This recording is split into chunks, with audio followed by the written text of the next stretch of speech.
to the adventure of Pipeman on W4CY Radio.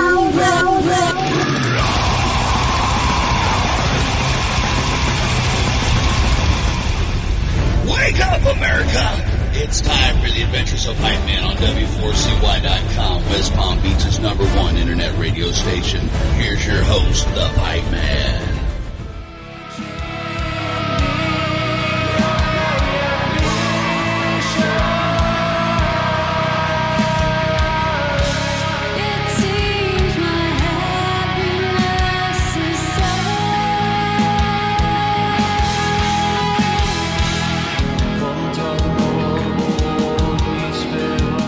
This is the Pipeman here on the Adventures of Pipeman W4CY Radio, and I'm here with our next guest. I'm very excited about, I'm kind of pissed about too, because they're going to be playing at Bloodstock, which is one of my favorite festivals to cover on the Pipeman Radio tour.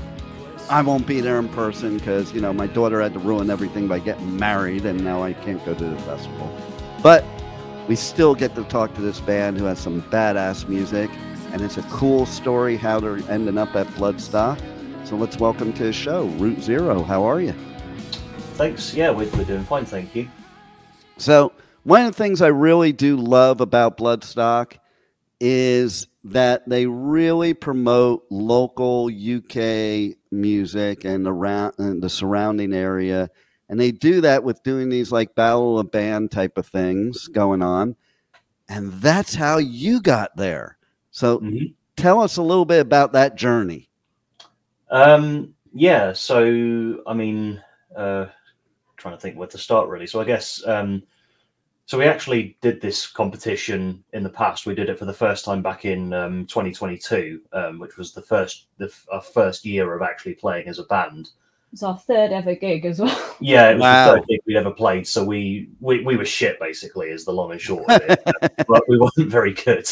Yeah, we didn't get past the first heat, but you know, like we kind of took some lessons from that, and you know, we've kind of, you know, developed and I guess like honed our live show ever since then. And you know, we came back this year, didn't really know what to expect, but you know, we just went in, you know, continued just to do what we do, and yeah, we progressed through each of the heats, got to the quarterfinal and then the semi-final, and eventually the final, which was at on a bigger stage than we played all the other heats at. It was at the Patty Pavilion in Swansea, which was exciting in and of itself. You know, like we were excited just to play at a bigger venue. Right. But it was it was 6 bands competing, so you know, the chances of us winning, we kind of assume we wouldn't win because like all the other bands were so good. You know, like there was a really fierce competition, but the judges decided unanimously that our performance was the best, which was obviously a really nice surprise for all of us. And yeah, that's how we ended up playing at Bloodstock. So my first question is, if you were to have an opinion of why they picked you, what would you think it was?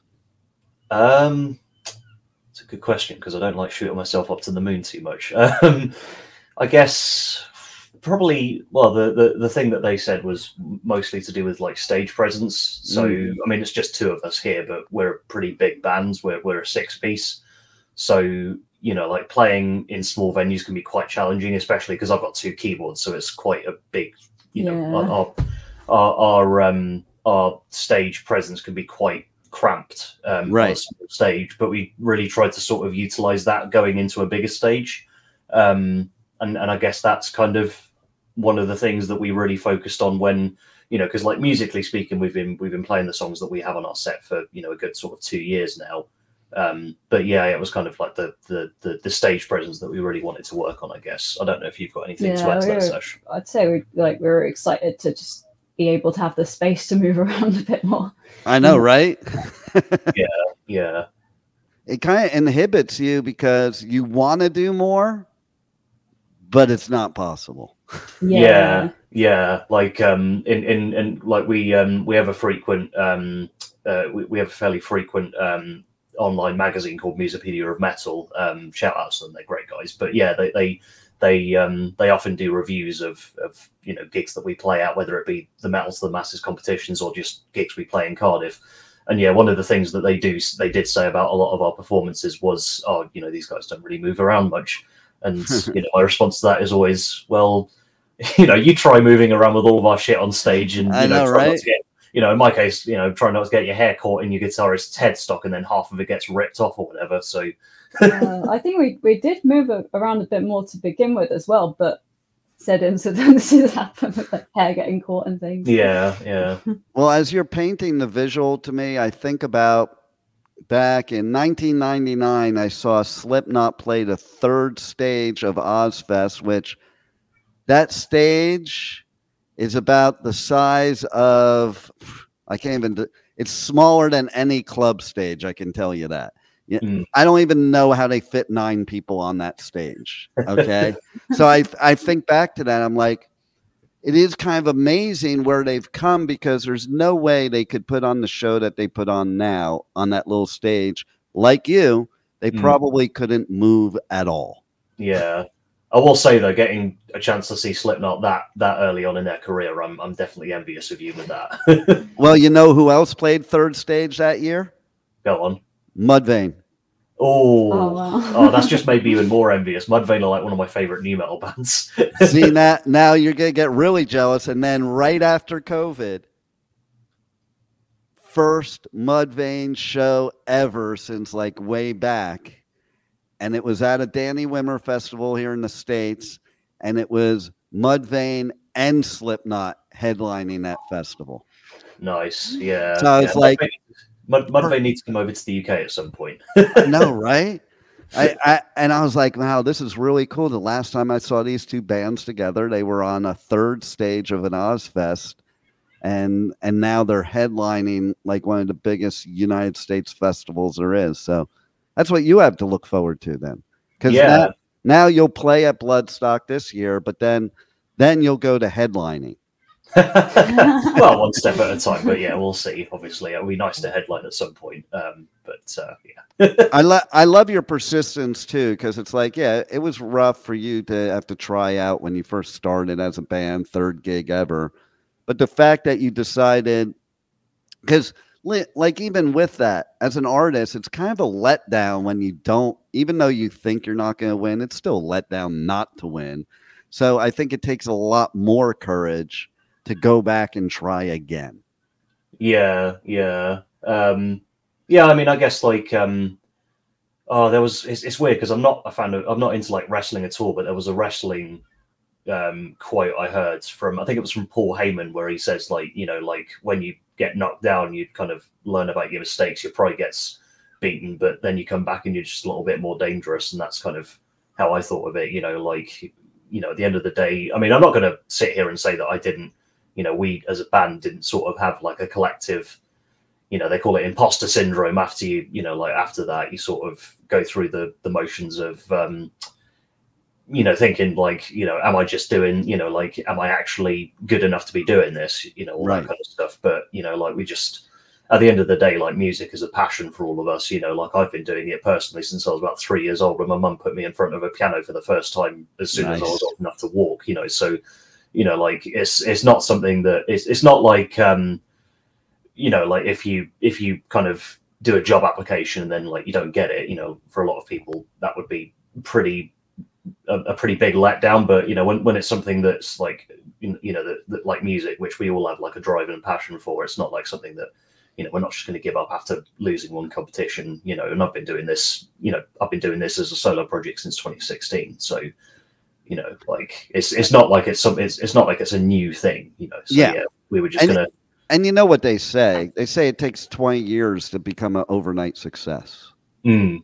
Like, and people think of bands like Metallica as an example. I was at their first gig ever. Okay. Oh, really? Wow. And to me, to imagine like this year they headlined Hellfest. I was there when they headlined Download a couple years ago. To me, back then, the idea of them ever headlining festivals like that just didn't even enter my mind.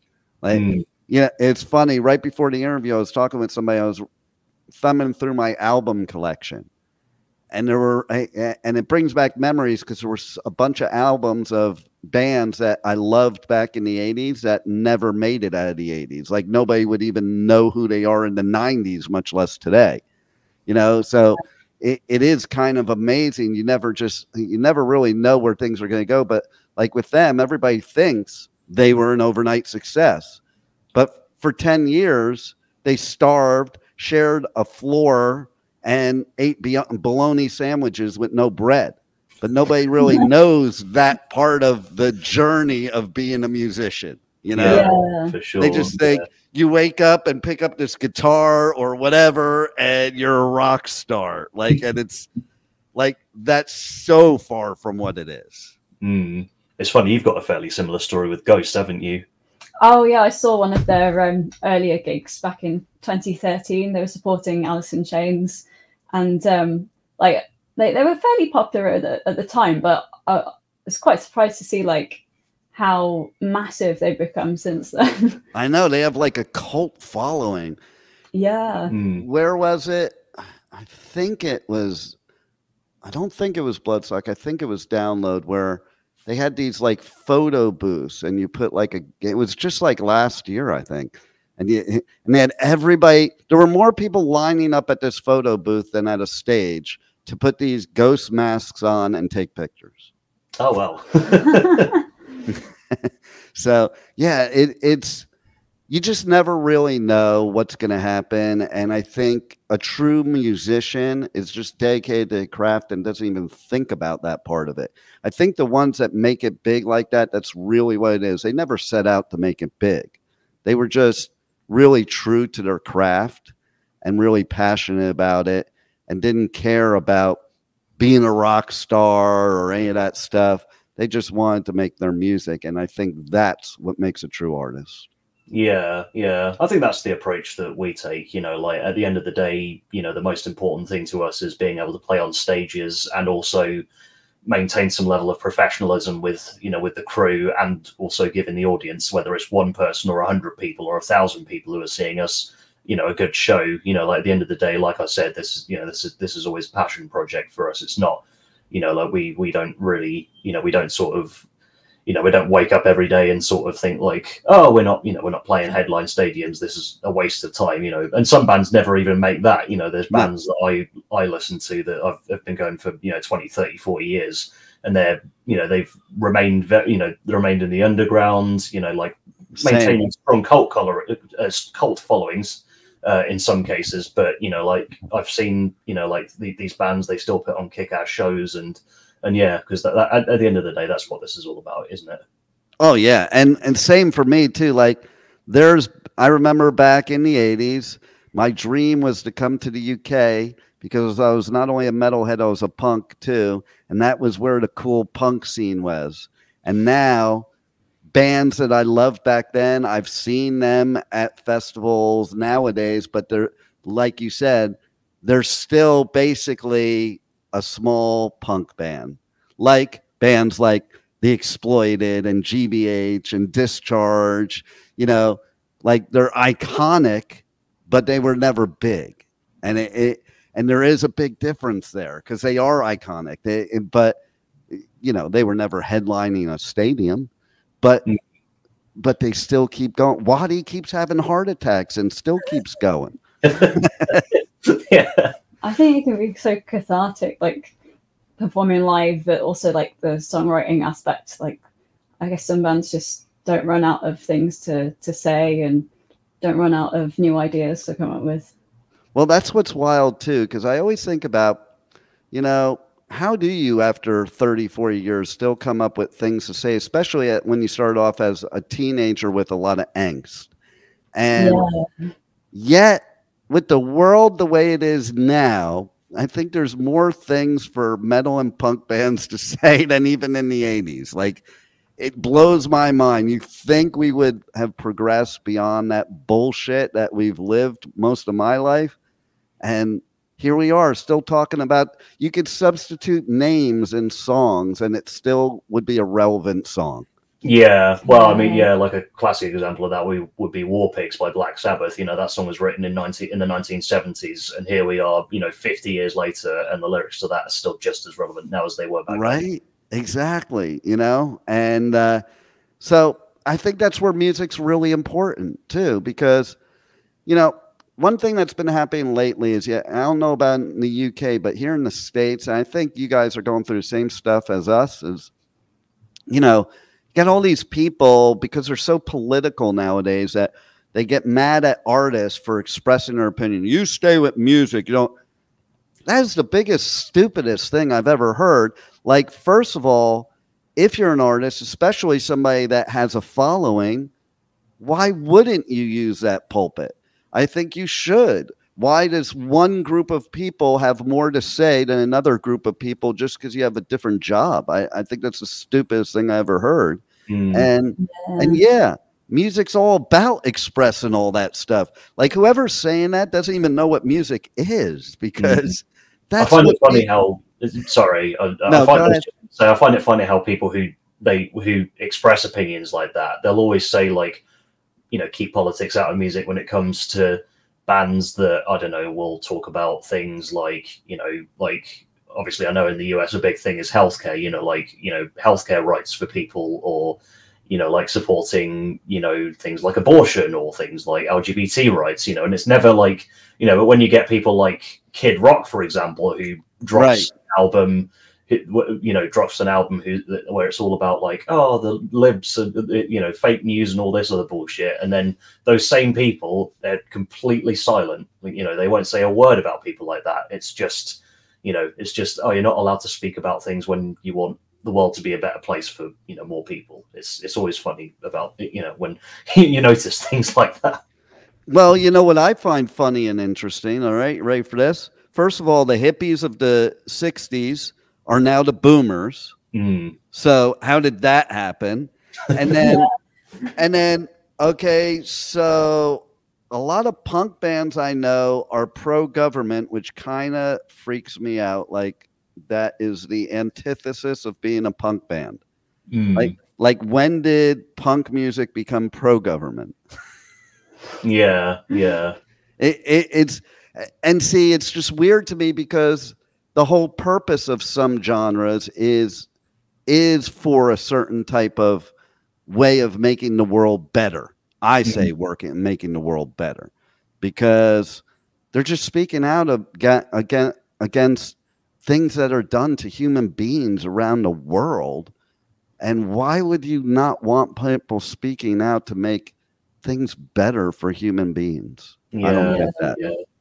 I think at the end of the day as well, like, music has always been, it's always been an expression for things like that, like I just said, like ever since, like, one of the very first metal albums with Paranoid by Black Sabbath, like War Pigs is so clearly an anti-war song. So to say that it's like a new development is just completely, it's utter bullshit. But like, well, yeah, you're an artist, you're expressing yourself, and like, how many artists in history have wrote songs because it had some meaning to them, or something that is going on in the world, or something going on with their mental health, or something going on with any of these subjects that these people you're talking about before say you shouldn't talk about? Like, that is why you're writing these songs. Like, it's the best therapy there is, I think, for both you, the artist, and me, the listener, because, you, the artist, get things out of your system, and me, the listener, I can relate to that, and I get it out of my system. Yeah. And that's that's ultimately what, that's the thing I hope that our music, and I'm sure other bands would say their music does as well. We, the songs that we write, they come out of difficult times, whether it be difficult times in our personal life, or in our personal lives, or maybe like, the sort of tumultuous times that we seem to be living in at the moment. Like, that's, it's something that it's like you say, it's a form of catharsis for us, and hopefully, it can be an equal form of catharsis for whoever comes across and listens to our music. No doubt. And that's why I love your playing at Bloodstock, because I was just talking about Bloodstock to somebody earlier. One of the coolest things about that festival is it does create that community family atmosphere. Because we were talking about a lot of the European festivals that used to be like that aren't like that anymore. They've become more American. I'll put it that way, and, Bloodstock is still that community family. And even the thing of, with Sophie Lancaster, you know, and Yeah. I didn't even know about that till I started covering Bloodstock, you know, and I think it's so cool what they do, because there has to be awareness like that. And, you know, it just creates us to be more of a community and more of a family. So I think Bloodstock is way more than just a festival. I think it's like, the best way I could describe it is like going home.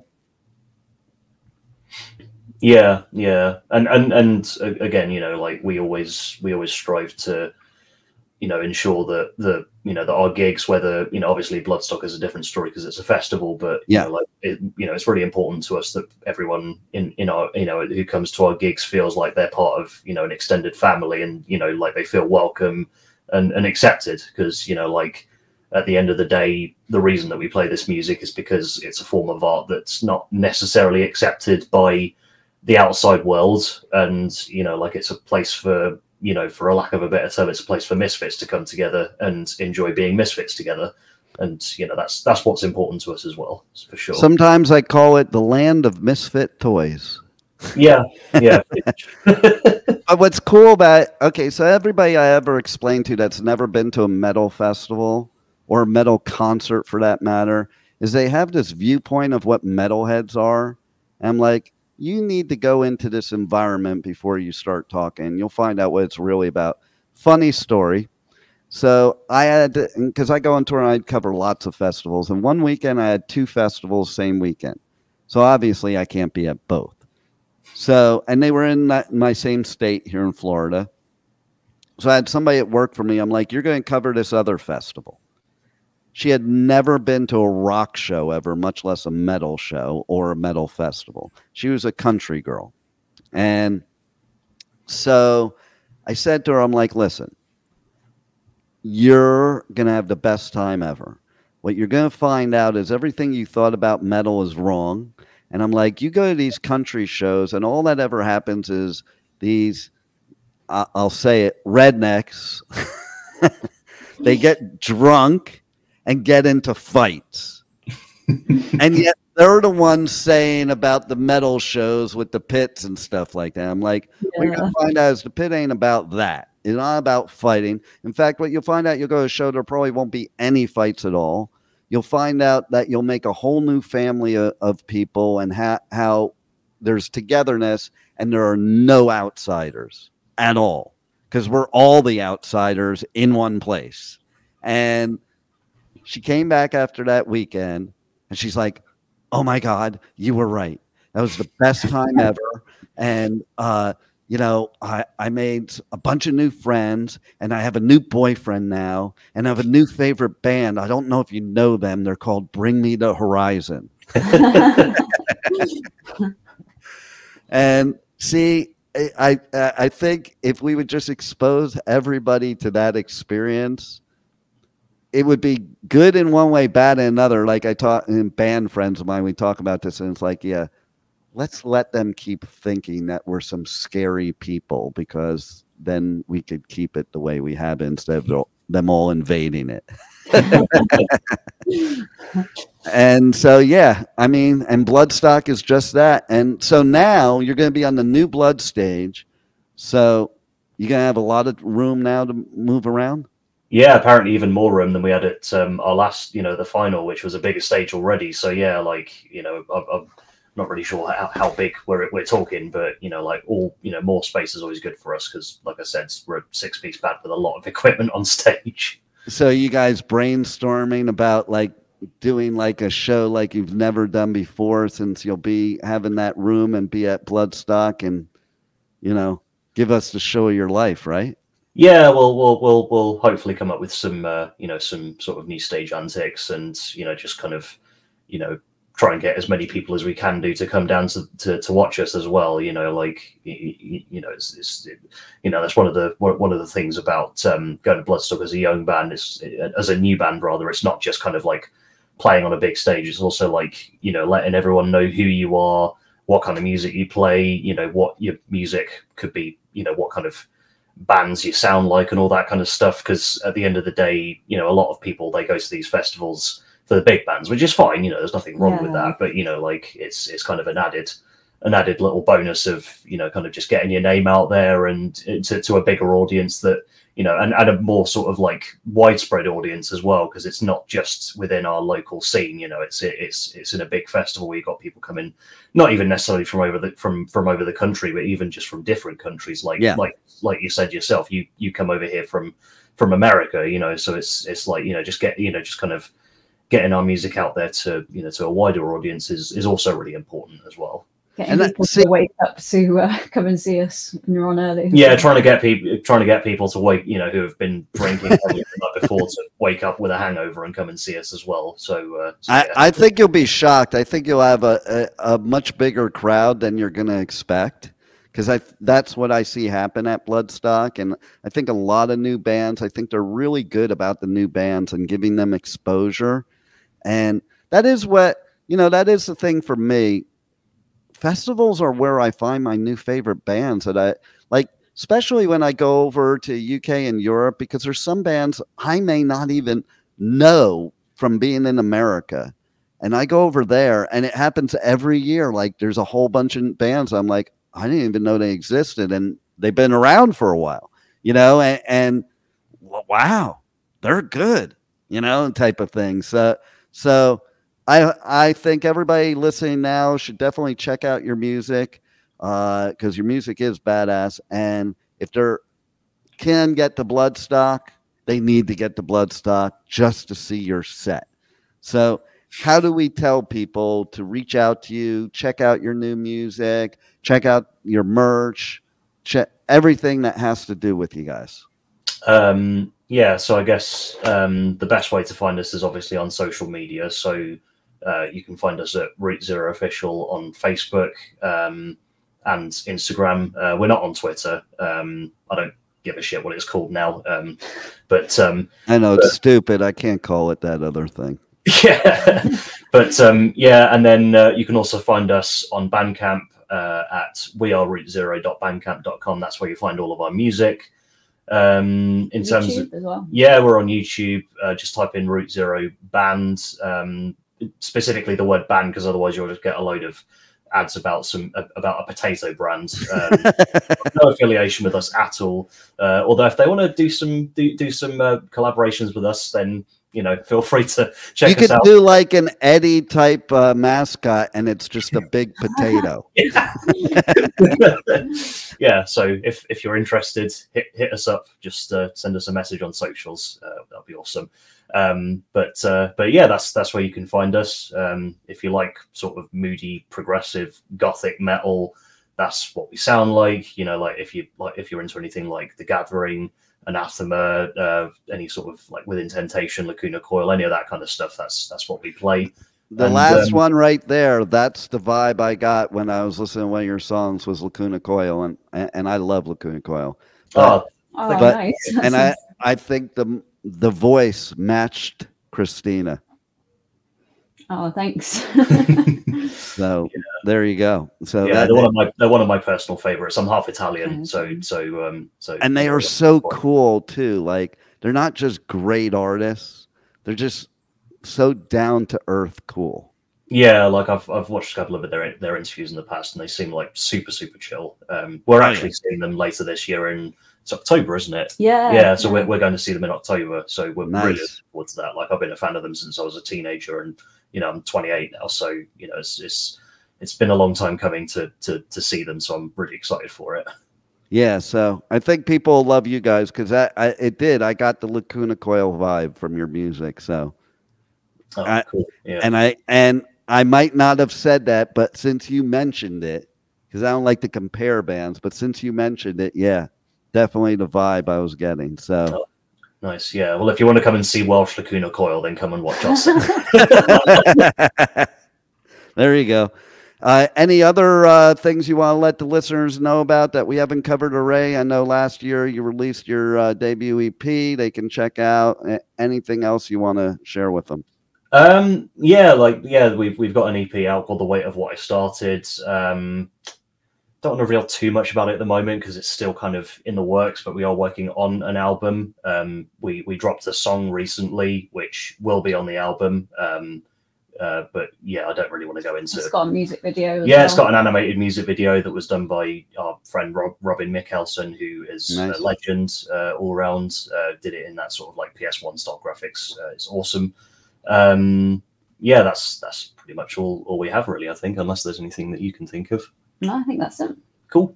All right, well, you guys rock. I'm bummed I'm not going to see you at Bloodstock, but you are going to rock that festival, and I can't wait till I have another opportunity to see you guys. Thanks for giving us great music, and thanks for being on the Adventures of Pipeman. Oh, no problem at all. Yeah, thank you very much for having us, man. It means a lot. My pleasure. Thank you for listening to the Adventures of Pipeman on W4CY Radio.